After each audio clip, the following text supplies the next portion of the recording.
Hello, Paperstac users. My name is Brett. I'm one of the co-founders here, and what we're doing today is something very special called a seller showcase. And we're doing one of many, and this one we have with Alex of Grabba Equity Corp. So, Yes. welcome, Alex. Hey, Brett, how are you? Thank you for having me on. For sure, man, for sure. So, these are showcasing different sellers on a platform and helping buyers that are buyers of on Paperstac to get more familiar with who they're dealing with. So the goal of this and the intentions are to really understand who you are, why they feel comfortable with you, and just basically learn a couple things about you before they start bidding on your assets. So I'm just going to go a little bit into it, like just give us a small introduction of who you are, where you're from, all that fun stuff. Yeah, absolutely. So I love it. First of all, I love the fact that you're allowing people to actually connect, because one of the things that I actually promote on my listings whenever I list a property is call me, connect with me. I love to know who I'm doing business with. And so I appreciate the fact that this way we might be able to reach a lot of people who may not have the courage to pick up the phone and call, doesn't want to call, or sometimes don't realize that that's an option. So so I'm Alex Dele. I live in Houston, Texas. I invest in real estate all over Texas. I'm a licensed realtor in Texas also. I've been in it since 2000. Actually, I was actually on another podcast talking about this, but my first deal was in October of 2000. I bought that through seller financing, interestingly enough. And then later I sold that through seller financing to my sister about 3 years later when I decided to buy a home. I sold that. So I've been doing, notes, buying or selling real estate through notes since 2000. And here currently I've gone through flipping, I've gone through wholesaling, I've done through turnkey rentals, I've done a couple of apartment complexes, but here recently I started getting into land, and primarily what I would consider little ranchettes, anywhere between 1 acre to I'd say 5 acres. And yeah, I buy them and then turn around and sell them to obviously buyers. In some cases they come up with the money, or they borrow money from the bank, or a lot of times here recently, especially with interest rates how they change, I usually sell it through seller financing. And we use I guess I'm sure we'll get into that, but ultimately we sell them through seller financing, and then later sell the notes to recapitalize myself or my private money and go back out and do it again. That's the gist of it. So most of these are on land. Why are land notes interesting? Yeah, great question. This is another. I think I'm going to be the biggest proponent of this, because I don't think there's enough people speaking about this. But land to me is probably the safest investment there is out there, because no one can take it, no one can burn it, no one can. I joke about this, where in Houston we have floods, hurricanes, and sometimes tornadoes.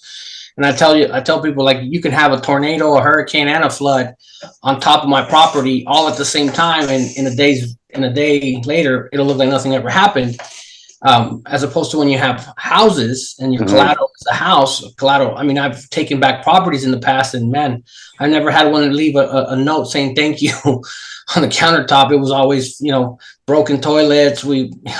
We've joked around about satanic cults being, and so, I mean, I've seen all kinds of stuff. They'll damage the property. So, what it does is the collateral that you have, or the asset that you have, becomes vulnerable, right? With land, all they can do is improve it. And funny enough, a lot of times those improvements stay with the property. They can't take it with them. So they put in a well, they put in septic, they put in a house, they build a house on there. They can't take it. If they put a mobile home, they can. But if it's a house that they put, a stick and brick, it stays with the property. So I think all it does is improve your asset.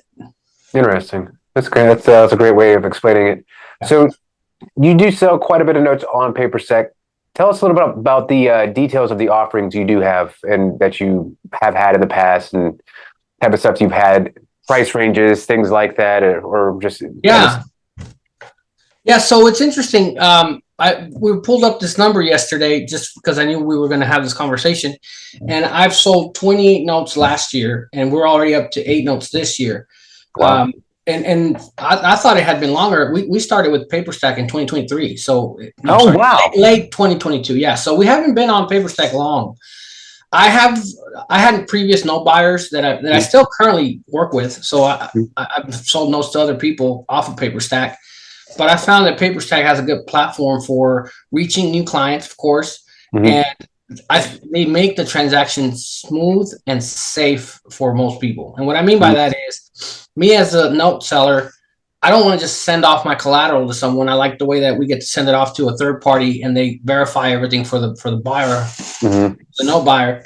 But the stuff we have on now, we sell partials. So let me start by saying we sell partials. It's a little bit more complicated. I'll come back to that, but I sell whole notes also. Price points, I sell notes that are somewhere around 20,000 for the entire note, and that's basically a small property, and or they, the buyer put a big down payment.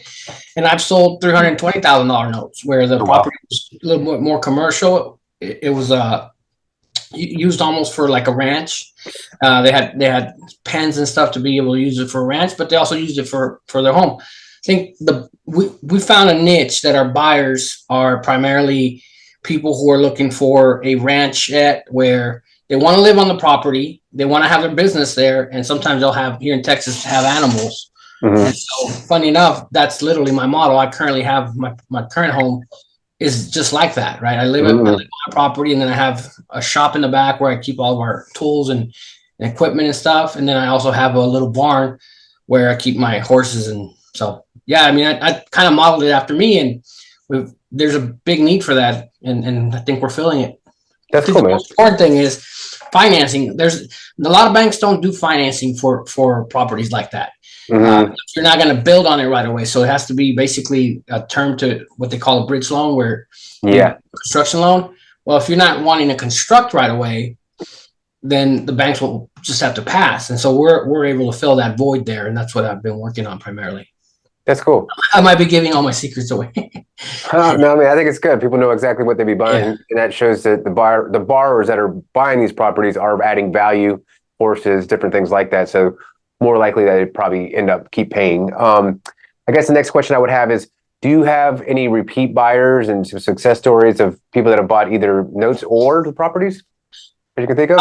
Yeah, with properties, it's a lot harder because usually when somebody buys a property that's true, it's going to be their homestead. But I have had family members refer us. A lot of times what we'll do is buy a 10-acre tract and subdivide it into 2.5 acres. Yeah. And so one person will buy one, let's say the corner lot, and then they'll get the family member to convince family member to buy another piece of the same tract, so they all live kind of together. That's happened a lot for us. Yeah. As far as note buyers, yeah. I mean, I have note buyers that I've sold notes for 8 years, and they continue to buy notes from us. And I have note buyers here on Paperstac who bought multiple notes from us here, again, and only in the last 2 years. And I say that because I take a lot of pride in it, primarily because we do a really good job of vetting the buyer. I mean, the buyer who we sell to, again, doesn't have a lot of options, and I'm not a big believer of just loading the asset and selling it just so that we can get payments coming in. I don't ever want the property back. Believe it or not, it's the best thing that can happen to us, because if we get the property back, it usually appreciates in value. But that's not the goal. The goal is to actually sell them their home, their forever home, right? Their homestead. Yeah. So we vet the buyers really well. We use an RMLO for almost every transaction. The only times we don't use an RMLO is if we know their business is the one buying the property. But we qualify them. We make sure that we get at least 10% down on every transaction. In some cases, whenever they have more, they're willing to put more to lower their monthly payment. And funny enough, we stay in touch with them. If there's ever a problem, a couple of times that problem has risen with the note buyers, they'll call me and say, "Hey, can you help me out with this buyer?" And I'll call them and say, "Hey, what's going on?" And 90% of the time, there was a hiccup either in the servicing didn't do something right, or the other half that's happened is if they're running into an issue, because I've had 2 properties where the borrowers ran into a personal financial issue. And so what we ended up doing was, one, we actually took it back, and just, it was the best thing to do, because they were the wife wasn't cooperating, and so it's like, okay, we're gonna have to foreclose. If she would have signed, we wouldn't have had to do this. And the other one, we actually put the property up for sale for the borrower and sold it, and then instead of being a default, they actually paid off, and the loan paid off. And so, yeah, we tried to I try not to over leverage the properties. What I mean by that is if the property is worth 100, we sell it for 100.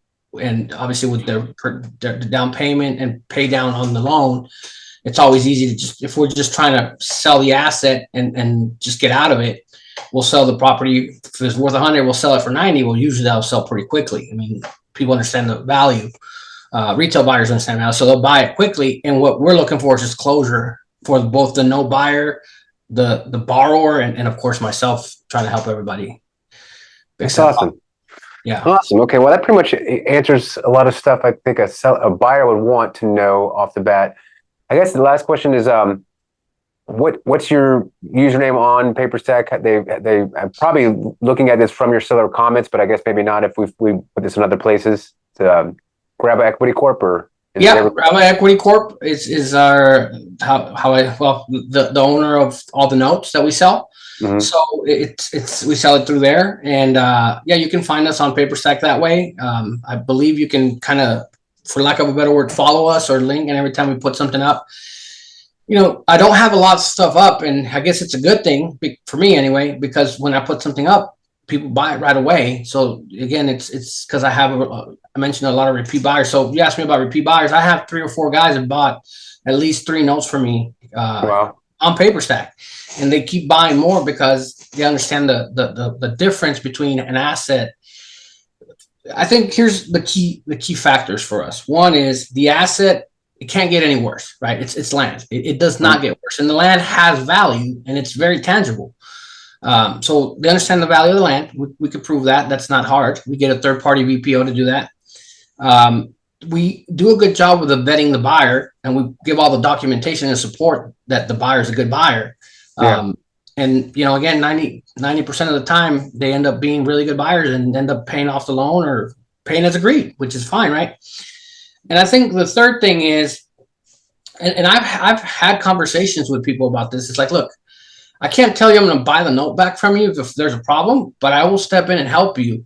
One is because I have the machine. We sell land every day. So if you need to sell this property, I can help you. And I've had people reach out to me who bought a land note from someone else. And I don't know where they bought it, but bought it somewhere else. And then they had to take the property back, and they called me and asked me if I could help them reload the asset. So I ended up charging a commission for it. But we reloaded the asset for them. And funny enough, we reloaded it with seller financing. And so they got that note back to performing. That's so cool. I'd like to tell people, like, look, nothing's perfect. We'll be here if there's a problem. 90% of the time, if I can take care of it, I'll take care of it myself. If we need to bring other people on or borrower, it's because things with the borrowers, and we will. And that's one of the reasons so I'll touch on the partials. We started doing partials was because I found that a lot of people could not just be comfortable with buying a $150,000 land note, right? Mm-hmm. So what we decided to do at that point was split up and sell it in partials, so that people who don't want to put $150,000 into one land note can put, proportionally $15,000, $30,000, $50,000, whatever amounts they wanted to put, and buy a portion of the note. And then I stay in the deal with you. I end up staying with the deal with you all the way. And the other thing too is we started also selling partials in a different way, which is time, right? Instead of selling you the whole 30-year note, we just sell you 10 years of the note. Mm-hmm. And so I'm very interested in making sure that buyer doesn't default. And if they do, again, I step in and reload it, because I end up wanting to make sure that we get, that last 20 years is in essence what I get. Yeah. I don't make a whole lot of money on selling the partials. Believe it or not, people don't understand this, but as a note seller, selling a partials is just a way to either recoup your money or paying off an underlying lender. Mm-hmm. We don't really make any money until we actually get the note back 10 years later. And either we can resell the note or sell another portion or another partial. That's interesting. Yeah.